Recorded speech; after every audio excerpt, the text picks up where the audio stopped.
បាទសួស្តីក៏ដូចជាគោរពជម្រាបសួរទៅដល់ពុកម៉ែបងអូនពូមីងជាទីស្រឡាញ់បាទខ្ញុំជួបសុខថ្មីបាទបងរបស់កម្រនេះបាទបងនេះជួបភេទបាទ BVD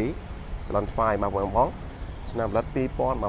បាទម្ចាស់ដើមបាទថ្មី 99%តែម្ដងបាទបងសម្រាប់យន្តមួយគ្រឿងនេះ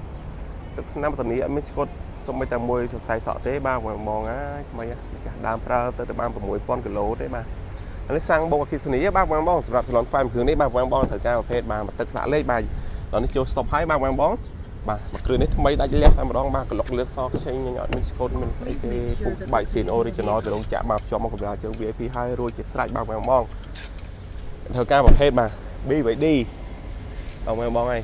Salon 5បាទ2025មកអាចអញ្ជើញមើលរឿងគ្រឿងបើកសាលបងបានបាទបងទទួលទិញចូលលក់ចេញបៃដូរនឹងបងរំលោះបាន25ខែក្រុងផងដែរបាទអរគុណច្រើនជម្រាបលាបាទជួបជាមួយបងអូននៅវីដេអូថ្មីឡើងបន្តបាទ